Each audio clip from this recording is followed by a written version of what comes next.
Hello everyone, आज है 12 जून और आज इस वीडियो में हम बात करने जा रहे हैं रिलायंस पावर के बारे में। देखिए, रिलायंस पावर के शेयर में ना आज तकरीबन 15 से 16% की बड़ी रफ्तार आई है।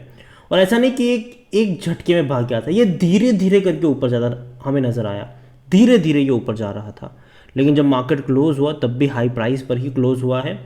रिलायंस पावर जो कि अनिल अंबानी ग्रुप की कंपनी है, काफ़ी बढ़िया रफ्तार इसने दिखाई है और इवन पिछले एक महीने में भी अगर आप देखो तो 40% तक ये दौड़ चुका है। तो बातचीत करेंगे कि तेज़ी की वजह क्या है, आज इतनी बड़ी रफ्तार क्यों बन गई यहाँ पर, और आउटलुक क्या हो सकता है इसका, फंडामेंटली ये कंपनी कैसी है। देखिए, वीडियो को शुरू करूँ उससे पहले अगर आपने अभी तक चैनल को सब्सक्राइब नहीं किया है तो प्लीज़ अभी इसे सब्सक्राइब कर लीजिए, क्योंकि आगे भी बहुत सारे वीडियोज़ हैं जो आपको काफ़ी ज़्यादा हेल्प करेंगे। तो 15-16 रुपए के आसपास का शेयर है, बेहतरीन तेज़ी है। पिछले एक दिन में भी देख लो या फिर एक महीने में भी देख लो, एक साल में अगर आप देखोगे तो 25% की तेज़ी, लेकिन ग्राफ काफ़ी इंटरेस्टिंग है।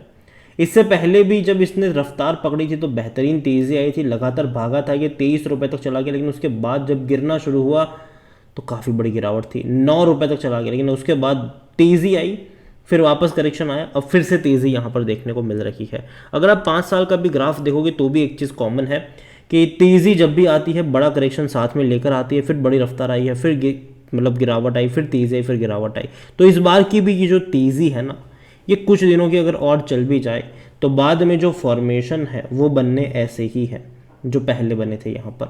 और आज की जो तेज़ी है उसकी जो सबसे बड़ी वजह है वो है वॉल्यूम्स। तेज़ी में आने की वजह कि भैया आज अगर हम रिलायंस पावर के बारे में देखें तो 35 करोड़ से भी ज़्यादा की क्वांटिटी में शेयर ट्रेड हो रहे थे, जिसकी वजह से इतनी बड़ी रफ्तार हमें यहाँ पर देखने को मिली। तो वॉल्यूम बहुत ज़्यादा हाई थे यहाँ पर। अगर आप देखोगे यहाँ पर, the sharp upward moves in the share price came after the company witness at least 6 bulk deals last week according to the NSE data. QE securities purchase, अगर आप देखोगे यहाँ पर तो तकरीबन 2 करोड़ 10 लाख से भी ज़्यादा की क्वांटिटी में उन्होंने खरीदारी करी है। QE सिक्योरिटीज़ ने 2 करोड़ 10 लाख से भी ज़्यादा शेयर खरीदे हैं और उनकी एवरेज प्राइस है तकरीबन 14.5 रुपये की उनकी एवरेज प्राइस है।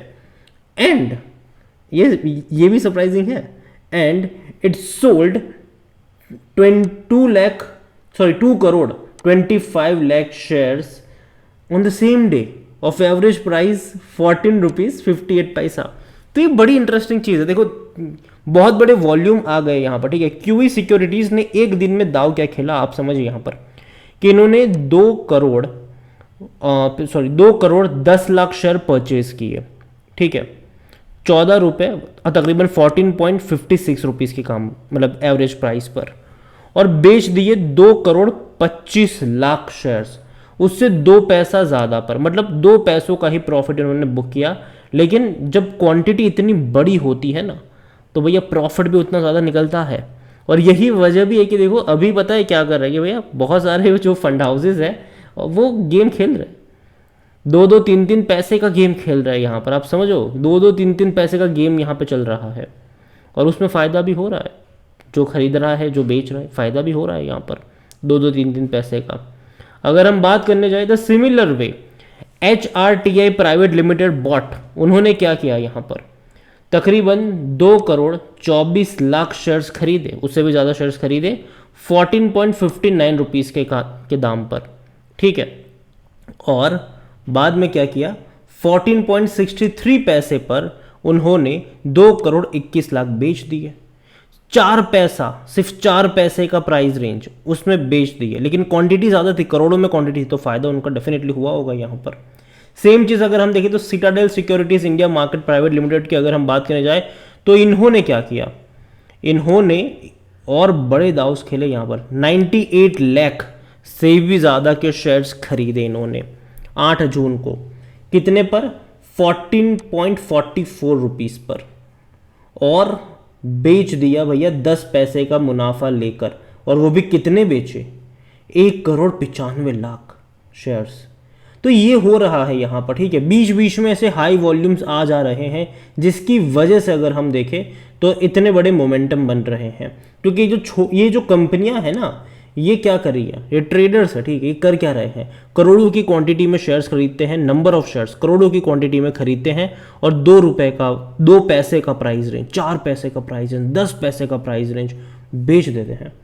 और बड़ा मुनाफा छापते हैं। और हमें लगता है कि भैया बहुत ज़्यादा वॉल्यूम, जब हम देखते हैं कि बहुत ज़्यादा वॉल्यूम ट्रेड हो रहे हैं तो हम रिटेल इन्वेस्टर भैया खरीदारी करने लग जाता है वहाँ पर, जबकि पैसा कोई और बना रहा है यहाँ पर, पैसा किसी और ने बना लिया यहाँ पर। ये जो आप देख रहे हैं ना QE सिक्योरिटीज़ की अगर हम बात कर ले, ये हम HRTI की बात कर ले, या फिर हम सिटाडेल सिक्योरिटीज़ की बात कर ले, पैसा ये लोग बना रहे हैं।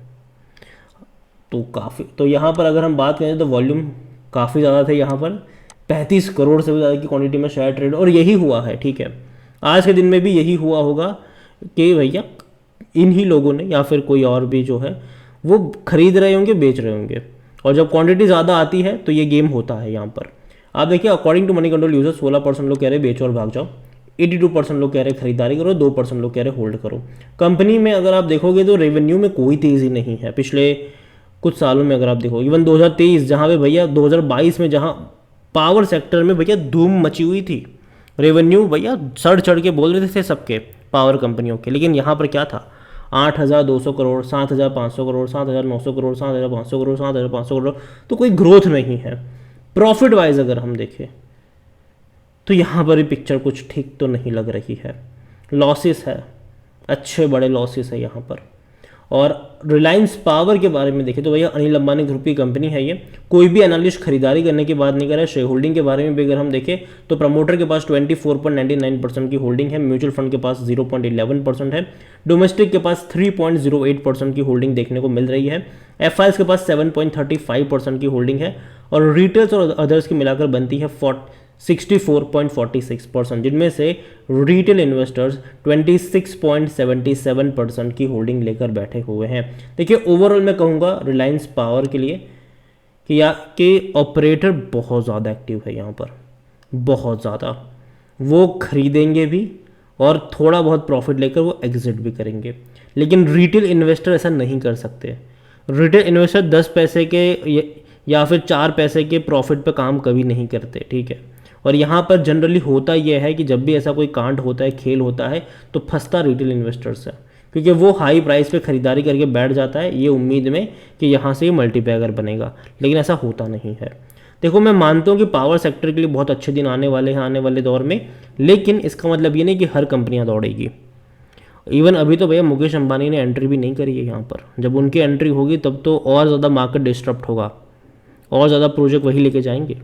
तो यहाँ पर जहाँ तक मैं बात करूँ रिलायंस पावर की या फिर पूरे पावर सेक्टर की अगर हम बात करें, तो जनरली जो पैसा कमाने का क्वार्टर होता है वो मार्च और जून क्वार्टर होता है। मार्च निकल गया, जून भी भैया निकल ही गया ऑलमोस्ट। ठीक है, बस नतीजे आने की देर है, और नतीजे भले ही अच्छे आएंगे लेकिन उसके बाद के रिजल्ट्स में बहुत ज़्यादा आपको फ़र्क दिखेगा। तो एक्चुअली जब रिजल्ट्स आएंगे जून के, उसके बाद एक प्रॉफिट टेकिंग आपको देखने को मिलेगी पावर सेक्टर में। जो ऐसी छोटी कंपनियां हैं जो फंडामेंटली उतनी ज़्यादा स्ट्रॉन्ग नहीं है, वहाँ पर बहुत ज़्यादा दिक्कत गहरा सकती है। यहाँ पर जब भी तेज़ी आती है ऑपरेटर बड़ा कांड करते, बड़ा गेम खेलते हैं यहाँ पर, और फंसता रिटेल इन्वेस्टर्स है।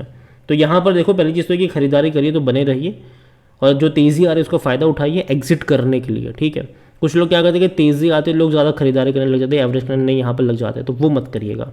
और जहाँ तक बात है फ्रेश बाइंग की, मुझे महंगा लगता है, मैं अभी यहाँ पर एंट्री बिल्कुल भी नहीं करूँगा, फंडामेंटली उतना ज़्यादा स्ट्रॉन्ग नहीं है, ये मेरा ओपिनियन है। बाकी मर्जी आपकी है। वीडियो को यहीं पे एंड करूँगा, पसंद आया हो तो लाइक करो, शेयर करें, चैनल पर पहली बार है तो प्लीज़ सब्सक्राइब करें, और रिलायंस पावर के बारे में आप क्या सोचते हैं वो भी आप मुझे कमेंट में लिख कर बता सकते हैं। Thank you.